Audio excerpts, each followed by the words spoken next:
What's going on, guys, on this busy Sunday? SEC Tournament Championship is over. The good guys take the loss today. I think we know where our seed is now, which honestly may not be a bad thing, and we don't even know if Tennessee would have won if they would have been the 1 seed, but still yet, you want those bragging rights. But hell of a team they lost to today. That Florida team is going to be I'm going to talk about some differences in these two teams today, and a lot of you are hitting on some really good points here as well in the comments, and I'll get to some of those here in a minute. But 86-77, Florida wins, and, it's just I think you just got to tip your cap. Yeah, we've got a problem. I think both teams are going to look at officiating and be unhappy with it today. Yeah, there's some cheap calls. I think it happened both ways, but it is what it is along the way. I'm trying to respond to something, so bear with me just a minute.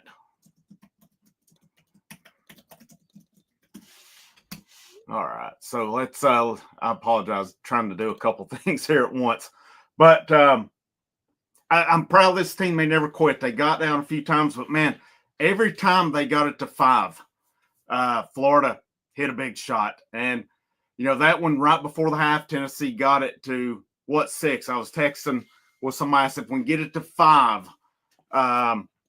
we're good on it.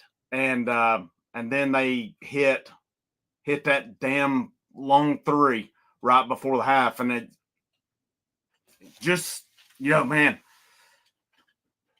just they made big shots, but there was one big thing that that was the difference in this game, and I'll get into it here in a minute. Make sure you hit that like, that share, that subscribe. It's going to be a busy day on here today, as of course going to talk this Vols, Florida. They're in the 8th inning right now. Tennessee's up 5-4 in baseball. I'll do a post-game video on that. If it kind of carries over, maybe we'll talk a little bit of baseball on here if this thing ends before I'm done. Selection show at 6. I'm going to go live on that. We'll watch it together. I think we know at this point Tennessee's going to be a 2. I really think they're going to be with Houston in that bracket, and they're probably going to have to go to freaking Lexington, Kentucky on it as well. But, we'll honestly, the draws for that may be better in terms of travel, but still, man, I wanted that 1 seed. I really did along the way, but it's not the end of the world. And this SEC is, again, this is the year. I'm normally not a pro SEC guy when it comes to the tournaments and stuff, but this is the year I want to see it happen, because they were going on last night about Duke. The ACC still claims they're the best. I want the SEC to come in and show the ACC what it's all about this year. And I will pull for every SEC team up until they play Tennessee this year, including Alabama, including Florida, including all. I don't know. I'll probably pull against Kentucky to go out. Piss on Kentucky. But the rest of them, I'll probably pull for them along the way. I ain't pulling for Kentucky. I'm just not going to do it. I hope Kentucky is one and done like I fully expect him to be. Out of the woods, what's going on here, man? Just to be in this game was a win. As a fan, never complain about the rest, but they did stink today. Yeah, they did. They were bad. And in this game, and again, some of you said it too, they didn't cost Tennessee the game. And I don't think anybody's saying that, but the amount of fouls on both teams today, it's Florida was called for 25 fouls. Tennessee was called for 21 along the way. Between the two teams, they shot 60 free throws. In a physical game like that, give me a break. And I'll tell you the one that I thought really put the icing on the cake, put the cherry on top, was when Tennessee was down and they told Barnes told the team go after him. They threw it to midcourt to the Florida guy, and Milicic run into him. They didn't call the foul. The guy was across the line, went back court, and they didn't call back court on it. So it had to be something on that. It either had to be a foul on Milicic or it had to be an over and back on it. And they called neither with it. And Florida goes down and gets a dunk out of it. That was just the epitome of incompetence. But yeah, they stuck. Florida, just a better team today, though. Just the better team along the way. But yep, I agree with Victor here. Too many options. They can score anytime they need to. Somebody else go have to outscore them in the tournament. We don't have the firepower to keep, especially if we're in foul trouble like today. How many times today did we basically have 3 guys on the court who can't score? Where Florida, that's the big difference with them. Everybody they have on the court can score. That's big. Their big guys are really good. Our big guys, Otpar had some big blocks today. I think he had a few moments today where he did things. Milicic had a really, really bad SEC tournament. And I'll tell you the decision I did. I think I get why. Why in the hell is Boswell in over Dubar at the end? Dubar can play the 3. And I know they're getting guards in there, but Dubar can actually play the wing there. Tennessee, I think that's Reese Chapman just hit a 2. Yep, Chapman just hit a 2-run bomb. So 7-4 lead, 8th inning. They'll go in. I'd be curious to see if it's Snead comes back out or if Ryan Combs comes up. Big insurance runs there. But Dubar can play. Dubar was doing – I would have had Dubar in over Milicic. Milicic had a bad term. He hit the 1 shot at the beginning of the game. He did nothing else the rest of the time. We need him to really step his game up in the NCAA tournament for sure. But I totally agree with Victor. Florida just have so many options. Seth Greenberg said he calls them Noah's Ark because they have 2 of everything. And he's not off on that one. He's not off on it. I think if you're Greg Sankey, you got to be pretty unhappy with the officiating in this tournament overall. Too many, even in Tennessee-Auburn game yesterday, too many fouls are called. How many times were just nitpicky fouls called along the way? And, one time it seems like a guy will get mugged and nothing is called. And then the next time you breathe on them and they call it. But let's see, let me hit some more here. Chaz, I thought the big thing with Chaz was he was on the bench for a while with 4 fouls, come in, got a wide open 3, missed it, and then he goes down and fouls out on it. That was kind of the story of his day, and we're going to need more out of him in the NCAA tournament. We're going to need more out of him. At this point in time, these people keep saying, well, Lanier, Tennessee's best player. He's Tennessee's 3rd best player at this point in time. It's Ziegler and Gainey. Ever had 1A, 1B at this point. Gainey's kind of got that. He's got that killer mentality on him. Ziegler has it too. Chaz doesn't have that. Chaz is streaky. Chaz will do good things, but we need more out of him. We need more out of him. I saw this comment and I wanted to hit this one because I can't agree more on it. No depth comes back to bite us again. Estrella, of course, what can you do about that? He's out injured. Cam freaking Carr, though. How much could Cam Carr have helped this team, especially today? You would have had another wing option. He's a guy who can score. He had that mentality where he's not afraid to take a shot either. One of the all-time dumbest decisions I've ever seen. You weren't playing because you were injured, and your role had began to increase gradually. And then you up and hit the road and you go, walk on at Baylor? You would have been back. You would have been a part of this rotation. And how many times now, especially in a game like today, he could have been huge in this game with his length, with his athleticism, and with his will to score as well. Estrella, I still don't really know what we have in him, to be honest. I don't think we've seen enough of him to know. We need big guys, though, who can do a little bit more. I mean, you look at it today with Akpar and Milicic. They combined for 10 points. They combined for 6 rebounds. Milicic had 1 rebound on the day in 18 minutes. And I said I'm going to get to the stat that was the difference. Florida, 39 rebounds. Tennessee, 25. There's your difference in the game. And how many times did Florida get the offensive rebounds and prolonged it? It just really did. The bigs didn't do a whole lot. Yeah, well, I mean, we're going to have a shot. We're going to have a shot to win the whole thing. Florida is going to be really hard to beat, though. They're really good. They're going to be really hard to beat.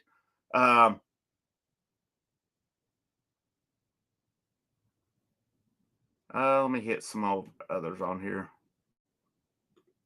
I don't know, man. I mean, you look at what Tennessee's defense has done for the most part. I don't know. This Florida team's playing really good right now, and Tennessee doesn't give up 86 often. You saw a lot of the movement. Florida hit some. There were some shots they hit today where you just got to tip your cap to them that they hit. Where Tennessee played good defense, run it down, and Florida just hit big shots. I don't know that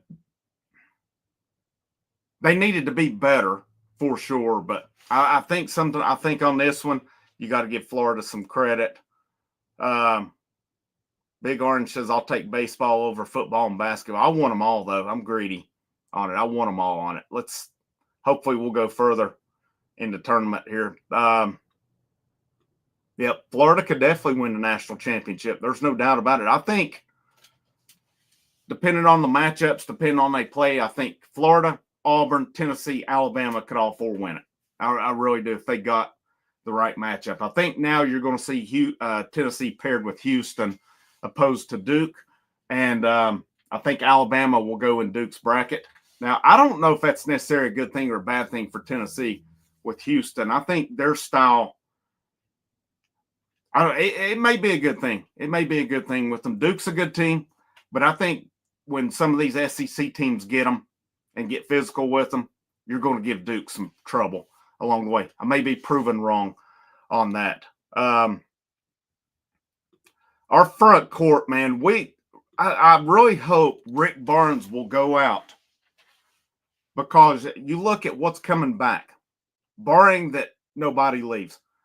There is no offense coming back next year. Literally no offense coming back on this team. I mean, we look at it now. Lanier's gone. Ziegler's gone. Milicic gone. Dubar gone. Gainey gone. Meshack is gone. So you've got Akpara coming back. You have got Estrella, who'll be back. Cade Phillips and Bishop Boswell. Literally no offense coming back on this. And Barnes, I get his defensive-minded mentality. You've got to go out and get some guys that can score the basketball. You're going to have to go portal heavy. Your 2 guys coming in, Brown and Evans, look like pretty decent prospects. Do you get Chance Mallory? Possibly. You had Abel, who was the Miami commit, who visited, hadn't heard anything else with him. But you're going to have to go out in the portal, and you're going to have to get guys who can score. I don't need to see any more these guys who they're just on the court for defense on it. You're not. That's why a team like Florida, they're improving on their defense, but their offense, it's one of the best in the country with it. Duke, now, is Duke's numbers inflated because of the ACC being down right now? But Duke can score, and Duke's really good on defense too. That's the one thing you got to look out for with Duke on it. But Barnes is, I don't know, it kind of drives me nuts a little bit when you get at times where only 2 guys on the court for your team are actual chances to score. I mean, that's just that's something Barnes has really got to go fix along the way. let's see what we got here. I'm going to hit some others along the way. Mason Guest, new member of the channel. Thank you so much for joining. Said proud of the guys today and this weekend. If we can play like this in the big dance, look out. I think based on Tennessee's draw, if they can play like they have this weekend, we'll see the first Final Four in school history. I really do. It'll be interesting along the way. But, it will not surprise me going to Lexington. I think a lot of Vol fans will travel for that. But I would not be shocked for Kentucky fans to try to cause a road atmosphere for them as well.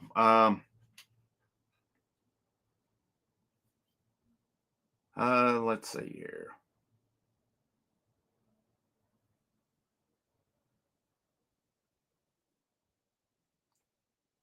I have no idea on that, Anderson. I couldn't even tell you anyway on that one. So, yeah, Igor was. He just had a bad tournament, man. He just had a really bad tournament, and he's got to be better. Yeah, Tennessee's got to have a guy in the low post. Like, say what you want about Jonas Adu. And Jonas Adu, my whole problem with Jonas Adu was him disappearing, sitting over there with a towel on his head against Purdue. Jonas Adu had some offensive skill, though, on him. He could step out and hit a mid-range jumper. That's what we need. I don't know if Estrella brings that or not. Cade Phillips has got to develop. They've got to develop a mid-range shot for him along the way because he's a great athlete. He does a lot around the rim. He's not a threat, though, unless, your point guard gets in, and you're not going to have a Zakai Ziegler next year who can, drive in like that. It's going to be interesting to see who they get. I mean, I'm really going to try to dive in this week, try to find names in the portal that I think would be fits. I know the Austin P point guard hit the portal, and when Tennessee played him early in the season, he had, about like 20 points on him? He might be a guy to watch. Tennessee's seen him up close as well. But, yeah, we've got to – that was the thing with Florida. They're big guys. They can rebound. They can shoot. They can move along the way. In this day and age, college basketball, especially in the SEC, as good as it is, I think you're setting yourself up for disappointment if you're recruiting guys that have no offensive game on it. I would much rather bring in a guy who has an offensive game, and if you're Barnes, you can develop their defense. You can't bring in a dude with no offense and all of a sudden develop an offensive game out of him. You know what? This is the least of my concerns because you know what Tennessee fans would have did it to Florida if they beat them. So, it's part of it on there, and the Twitter base is really.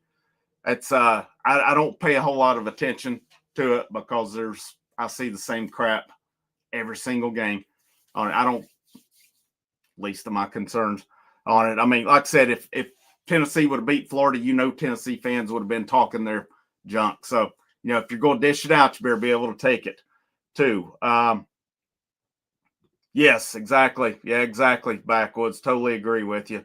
No, Barnes is not going to change his philosophy. I don't think he's going to retire, guys. I really don't.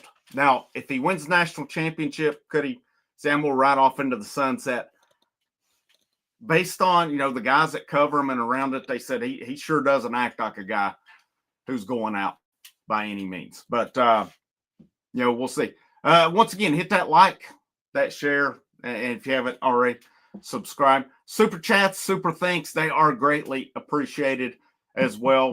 Make sure you check out the memberships of the channel. Also, I'll say it, and I'll say it many times, especially doing possibly 3 live streams today. It takes a lot of work that goes into this. So, I mean, the super chats and things are greatly appreciated. Just appreciate because there's a lot of work that gets put into this as well. And, I'll toot my own horn on this, and this is a fact too. I put out more content than any other channel that's out there, and I cover more sports thoroughly than any other channel that's out there. That's not an opinion. That's an absolute fact right now. I don't have the following of other channels yet, but I can assure you, I definitely outworked them and put out a lot more. So, yeah, it takes a lot of time and stuff like that for sure. But Mason Guest says Barnes started to do that with offensive-minded transfers. If he stays this year, all the transfers are going.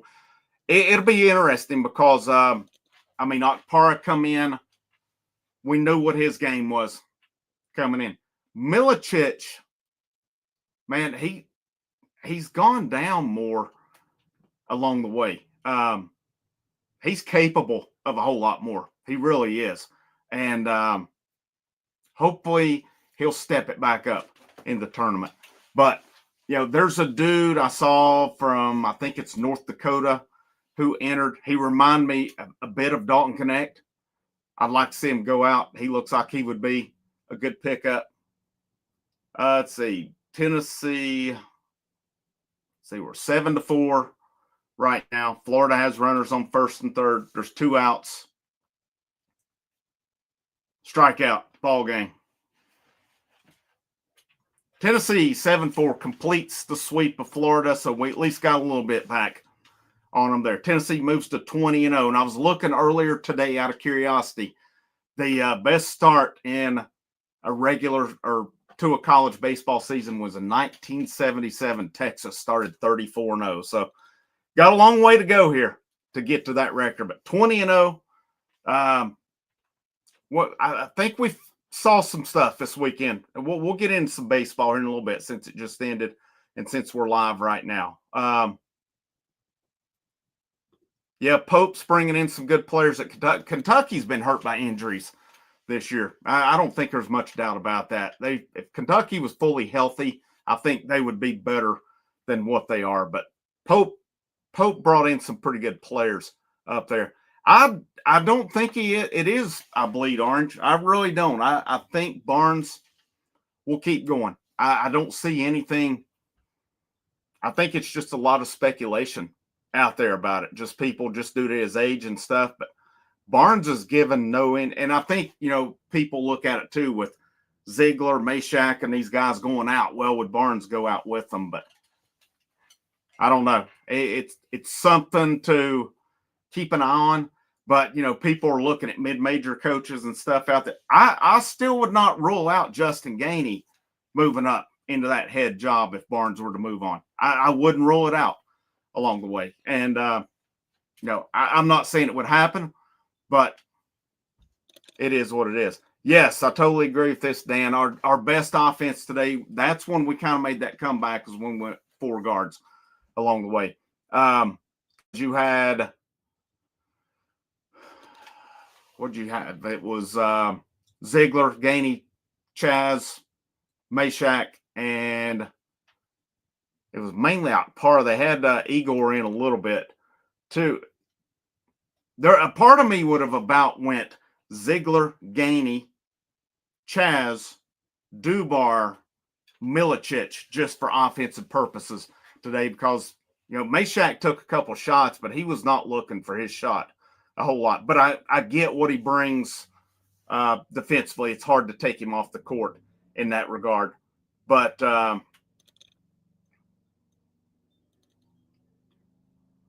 yeah, this Tennessee basketball job is one of the best ones in the country. I brought up Gainey just as you never know. You never know what they'll do, but I don't think they'll have trouble getting a good guy. Man, who knows what next year's team will be like. Like I said, the guys coming back, there's zero offense coming back next year. So he's going to have his work cut out putting a team together. You're going to have to hit the port. And I would bet you this. I would bet you they won't go to the season with any scholarships like they did this year because they got caught a little bit shorthanded. But who can prepare for the Cam Carr departure like that? That one's looking worse and worse all the time. I didn't think it could look much worse. I would imagine, I've heard from people within the program we're spending a good amount more next year. They're going to have to, with as many guys as they're having to get from the portal. I don't think there's any way. I don't think there's any way at all that they can get by with it.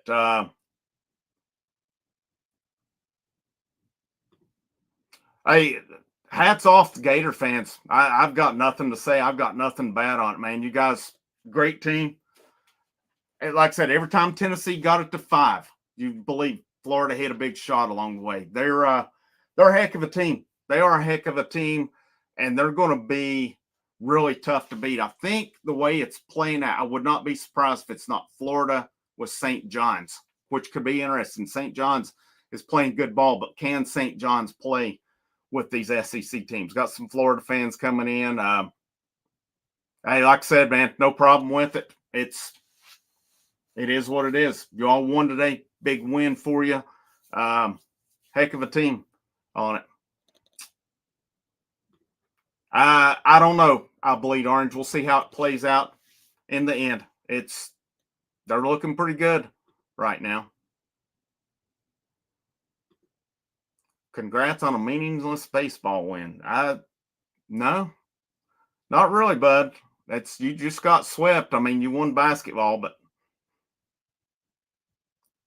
let's see. I mean, it's kind of like usual with that. But all right, we're all caught up there on the comments. Bummer about basketball, but we swept them in baseball. And JL said, don't have to worry about winning any baseball championships. Yeah, I mean, I guess I could flip the script too and say since Florida was already a 1 seed coming in, according to a lot of them, I guess that basketball game was meaningless today too. So I guess if you want to really be sore about it there, Rob S., I could say the same. I won't do that because we know any conference game is not meaningless. That's a pretty stupid comment, actually. But, if that makes you feel good, go right on with it. We'll talk a little baseball, a little basketball here since it's ended here. But looking at Tennessee's box score, I mean, it was pretty obvious. Lanier 23, Gainey 24 on the day. Lanier 8 assists, 5 rebounds, 5 turnovers. Well, he had he was trying to do too much. I know he was. Lanier 11 points, 4 out of 10. We got to have more from him. Milicic 4, got to have more out of him. Meshack 1. Meshack's got to look for his shot a little bit more on it because he was driving in with no intention of scoring today. Akpar had 6. He did some good things, had some big blocks in there as well. Boswell with his patent to no points. Again, I don't even get why he's on the court over Dubar, but it is what it is. Dubar had 5 in 9 minutes. Phillips had 3 points along the way. Looking at the stats, 45% field goal for Tennessee, 43 for Florida. I mean, the 3-point percentages, Florida was 33%, Tennessee 31. I really felt like it was a lot worse than that because they hit some big threes. Both teams hit 25 free throws. Tennessee 25 out of 32, Florida 25 out of 28. 9 turnovers for Tennessee, 8 for Florida. Again, the difference to me right here, 39 rebounds for Florida, 25 for Tennessee. That was a huge difference in the game. Florida had 15 offensive rebounds, 12 second chance points. Florida had 32 points in the paint to 20 for Tennessee. Nothing else really stood out that differently. That rebounding battle was the big one. So it kind of is what it is on that one. But looking at it, like I want to look at it by halves here. Like your first half, you had Tennessee shot 37.5% at the from 3-point range, 38.5 field goal. Second half, 52% field goals, but only 20% 3-pointers. But in the second half, Tennessee was 21 out of 25 from the free throw line. And in the first half, they were 4 out of 7 on that. So it shows they changed it. They were driving a lot more. They weren't settling. I mean, you come out of the gates and I don't know how many 3-pointers they shot to start the game, actually. But that was pretty good start, hitting 2 threes, but then I thought they got a little too reliant on it also. But it's kind of is what it is there as well. Bench point, of course, Tennessee's bench outscored Florida's. A lot of that was Jordan Gainey with the game he had. And again, I would say right now, people saying Lanier's Tennessee's best player. He's not. He's their third best player at this point. It's Gainey and Ziegler, 1A, 1B, ever how you want to put that at this point. Chaz is not even in the ballpark right now. And he's streaky. He does not have that killer mentality like Ziegler and Gainey do. He just doesn't. And Chaz is who he is. His points were big today, but we need more out of him along the way. A lot of people say JP Estrella, but we don't know. I think people are just saying that because I don't know that I agree. He would help for depth, but what's his game?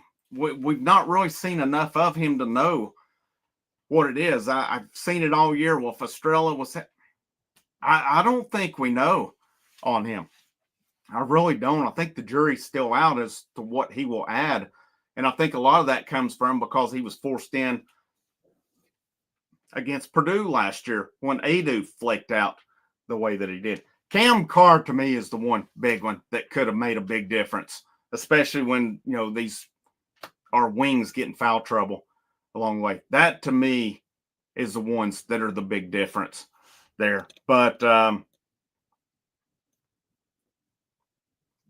yeah, I love fans act certain sports don't matter when they get beat. Nope, they all matter to me. The big three, they matter, and I don't want to lose in any of them, and I sure shit won't downplay when Tennessee loses a game, come in and say, "Oh, it's just a meaningless game," along the way. Yeah, that's called trying to make yourself feel good along the way.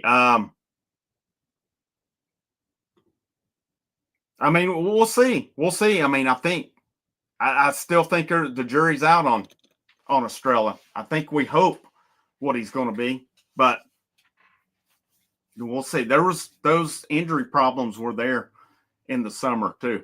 But yeah, I don't know how much more basketball we can talk here. We've pretty much hit it all on basketball. Again, Tennessee loses 86-77. You just got to tip your cap today. Florida was better. They're a heck of a team.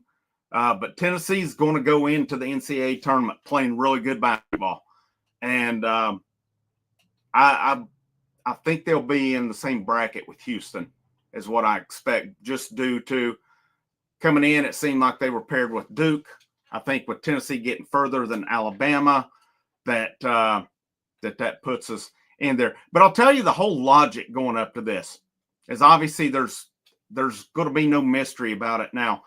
But the logic they were using this week was that, well, the Florida-Alabama game was for the fourth number one seed. Here's what was totally ignored, though. Tennessee beat Alabama a couple weeks ago, all right? And then Alabama, big win, beat Auburn last week. That elevated Alabama back over Tennessee, which to an extent I get it, but your head-to-head has to matter. But then them saying, well, the Florida-Alabama was for the one seed. But then Tennessee beats Auburn yesterday, and it's like that one meant nothing. But yet Bama beat them a week ago, and it was a big deal. Now they're, potential one seed. It was a lot of contradiction on that. And, it made no sense. It's a moot point now since Florida won, but still yet that game today should have been, and which obviously it will be now, but that should have been whoever wins, and it will be, but I still don't know if Tennessee would have won if they would have been the one seed or not. Let's see if I got any more basketball comments here. I'm going live with Selection Sunday So we're going to watch the brackets as they are revealed.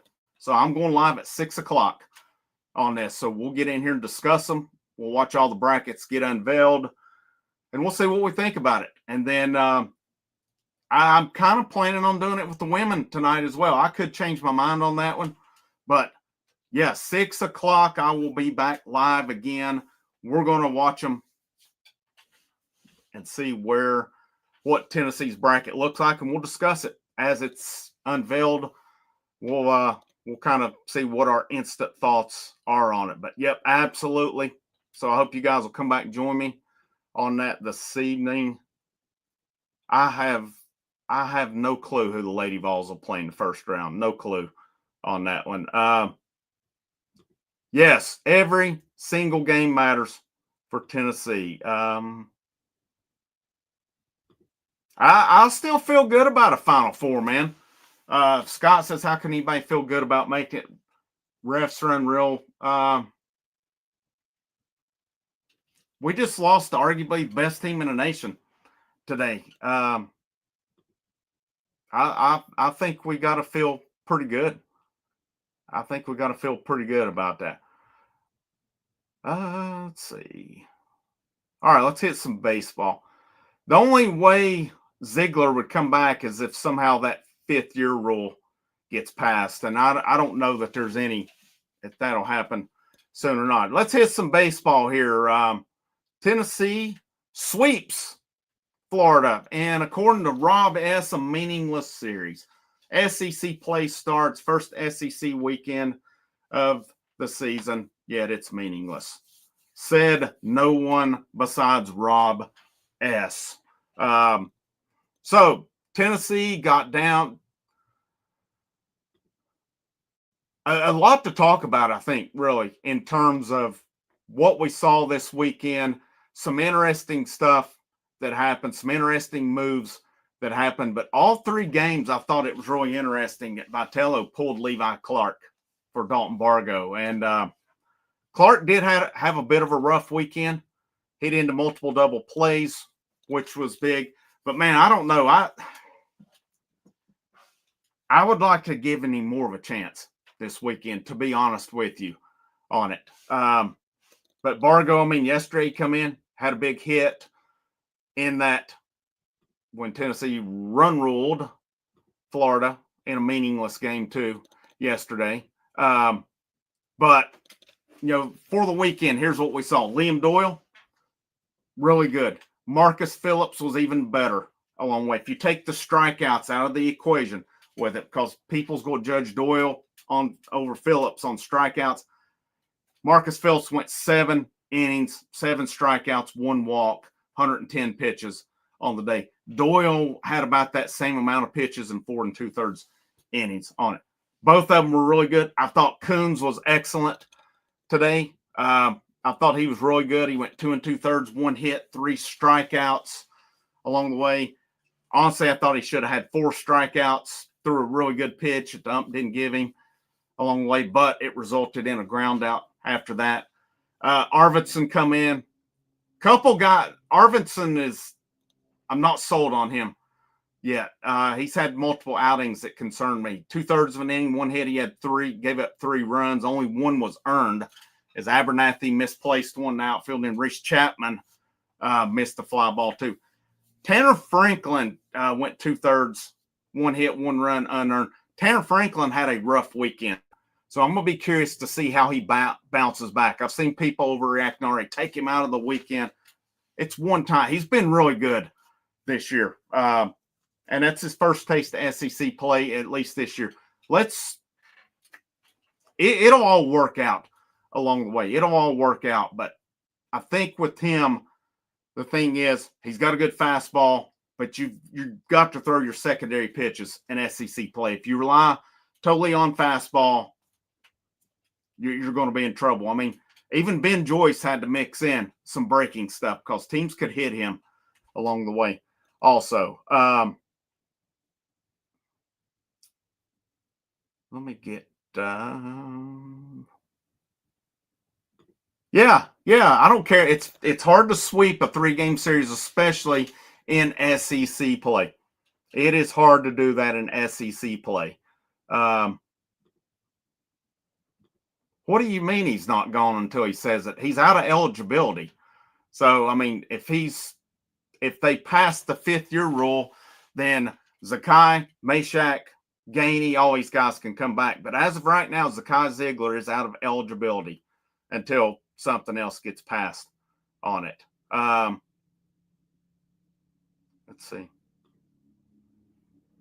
We don't go to Gainesville in baseball. They just play everybody one time through it. So the only way we would see Florida again in baseball is if it's in the SEC tournament or probably like maybe a super regional or college World Series along the way. I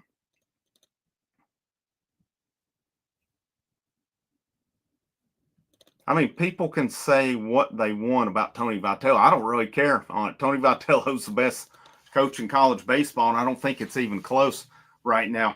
There's not going to be a single manager or coach that doesn't have some things questioned sometimes. I question things with him. That doesn't mean I think he doesn't know what he's doing. It's just like, but that's with football, basketball, or anything along the way. But a really good weekend, a really good start. This team is 20-0 now on the season.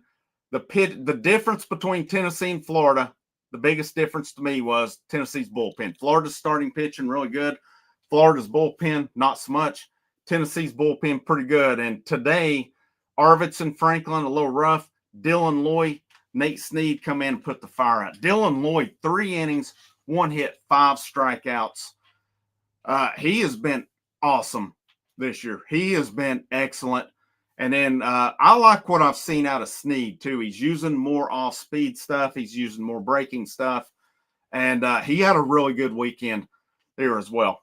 That, to me, those guys, you're going to see a lot of action out of them. And my thought on Coons is they've got him on a pitch count right now, and that we may see more of him as we go. But if I'm Tony Vitello, to me, it's pretty obvious. A.J. Russell, he's not coming back till later in the season right now. He's throwing. I mean, there's people that are convinced there's been a setback. I don't think it is. I think he's on an innings limit this year. And I think the biggest thing is that kind of threw people off is him starting the game that he did. If they hadn't started him, people wouldn't be freaking out over it right now. But I think Russell is fine.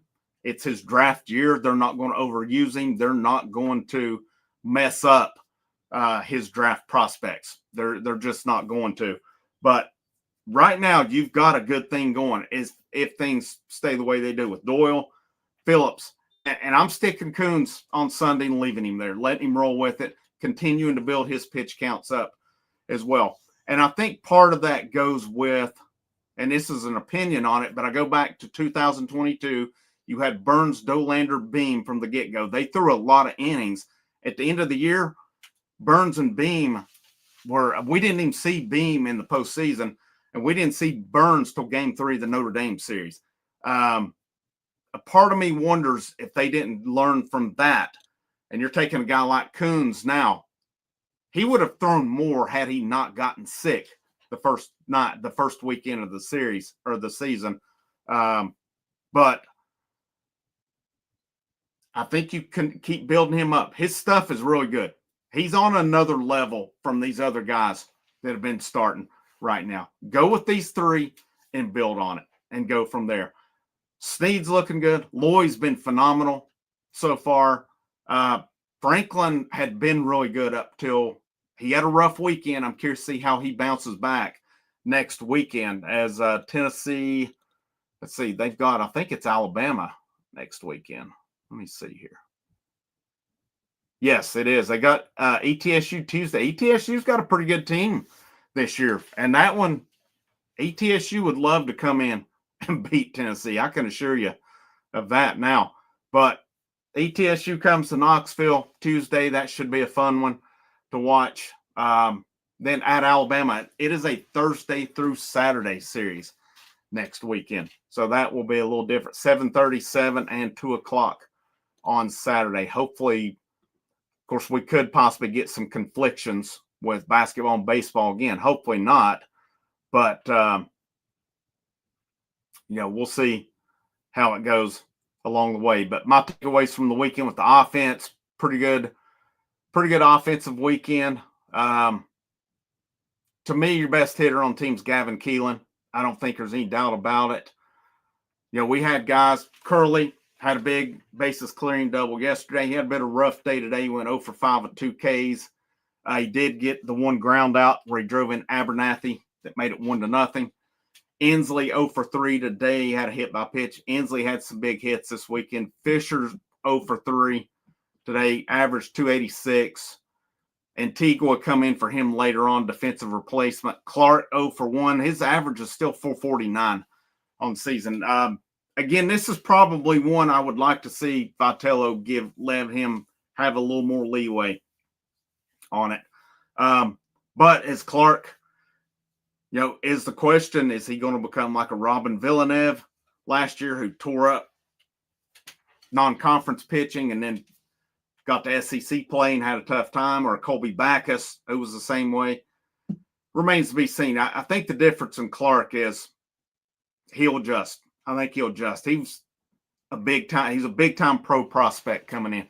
He'll be fine. I'd like to see him give him a little bit more run on that. Give him a little more leeway to make those mistakes on it. Vargo went 1 for 2, average at 250. I mean, I don't know. I'm kind of mixed on that one. Chapman had that big home run late in the game that was insurance. He was 1 for 3. He had, a couple home runs this weekend.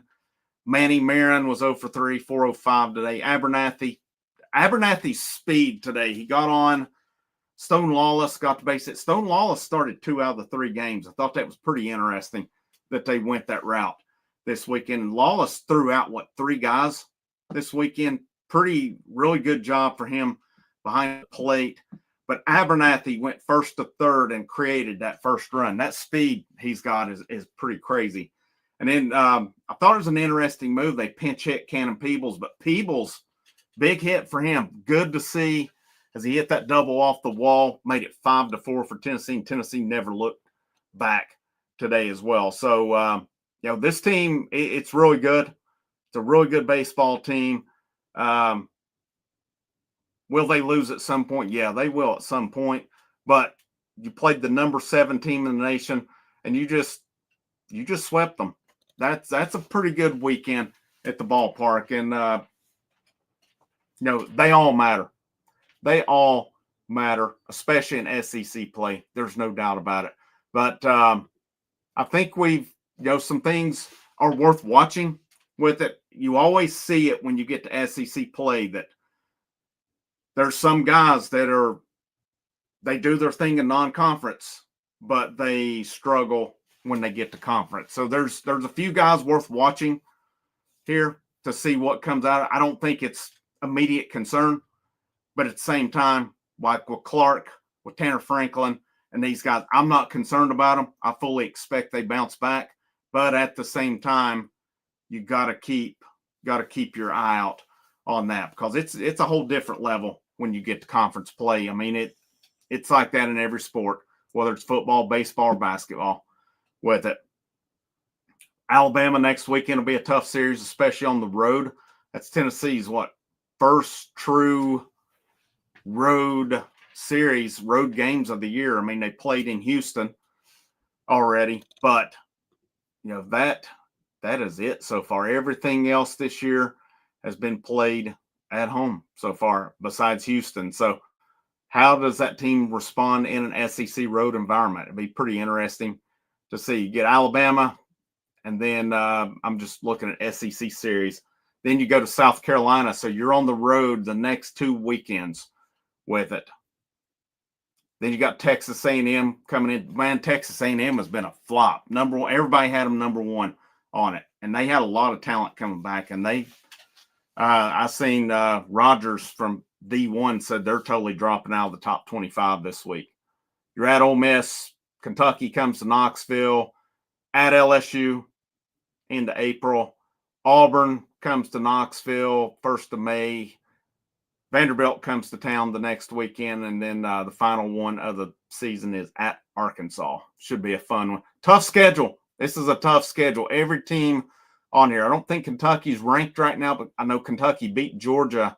They've beaten them at least once this weekend. You got to think that was a Kentucky team that went to the College World Series last year. So this is a pretty rough SEC schedule this year. And, it's basically, it is what it is. SEC Unfiltered said we're not. SEC Unfiltered probably doesn't know what they're talking about. There was, I can't remember who it was. It was a South Carolina fan last year had written a column about how Tennessee baseball was about to go away. And he obviously, he was a pretty good sport, and he ate crow on it. I'll say that. But all these SEC Unfilters and stuff like that, I don't pay much attention to them along the way, to be honest with you. If you watch this Tennessee baseball team and say they're not that good, you probably need to give up your credential, whatever credential you have in covering baseball along the way. Just the same if somebody would say, well, Florida got swept, they're not a good team. They are. They've got some injuries right now that's hurting them. One of their top, with their second baseman's out. The dude who had been their Sunday pitcher is out. Their starting pitching looked good, but they've got some work to do on their bullpen. That was a good baseball team that Tennessee just swept this weekend. So, anybody, again, that says Tennessee's not good, they need to just quit watching baseball and move to something else at that point. This is a good team. Are they going to lose some? Yes. Will they lose a series at some point? Possibly. Even 2022 lost a series. Last year's team lost they lost the Alabama series and didn't lose another one the rest of the year. Not another series. They lost more games, but did not lose any more series after that Alabama win. And I would bet you to this day, Tony Vitello would still sit and tell you he wished he would have done things differently and they would have won that Alabama game. But their pitching at that point in the year was a lot more questionable than it is right now. This, to me, this pitching staff's night and day better than last year's. And that pitching staff delivered at the end of the season. But, man, you look at what Friday night was. Stamos to Causey. It worked. It about got us in trouble, though, against Florida State and Texas A&M in the College World Series. It came real close to about getting us in trouble. Beam was solid, but how Beam was – he was Beam. He was Drew Beam. Seacrest was the one that really elevated his performance at the end of the year, and he pitched in every crucial game that needed like a clinching or winning something along the way. The dude was clutch. He was as clutch as we've seen. And then you had guys like Snead, obviously was solid all year. Aaron Combs had a rough start to the year, was lights out at the end of the year. Lloyd's emergence was good. He gave some good innings last year. Of course, Kirby Cannell, Kirby could come in and throw every day with it as well. This team, though, is deeper, and there's still some guys that we didn't see this weekend that, I like what I've seen out of Crabtree and Breedlove so far. And it really kind of surprised we didn't see Ryan Combs either, but I'm not as sold on Ryan Combs as others. I've liked what I've seen out of Crabtree and Breedlove more than I have the other JUCO guys up at this point. And I think those two guys could come in and give you some valuable innings on the weekends too, if needed. And I think that's something to bear watching with it. But I fully expect Franklin will bounce back. I think they'll look at what got him in trouble this weekend. And really, it was a lot of it just throwing fastballs down the middle. That's not going to work in SEC play. It's just not. Got to mix some stuff up. Got to get a little movement. That's like, again, I like Snead mixing up his pitches this weekend. I was impressed and really happy with how he looked. Same with Marcus Phillips on it. This is a hell of a baseball team right here. We'll see where it goes in the long run, but it's a lot of fun, and it's going to be fun all year. I expect Tuesday nights. Now, I say that, and it'll end up being like a 2-1 game against ETSU, but I would expect some scoring on that as well. I'm going to wrap up on this one because, we're going to be back on here in about an hour and 40 minutes watching the selection show. So I hope you guys will tune back in on here, and we'll go from there. I'll talk at you later. This is Frank. This is the House of Orange. hit that like, that share. And if you have not already, hit that subscribe button. You want to say thanks, the super thanks options are there. Memberships, $1 a month Patreon. Greatly appreciated if you check those out as well. But I'll see you guys, like I said, a little over an hour and a half. In the meantime, go Vols.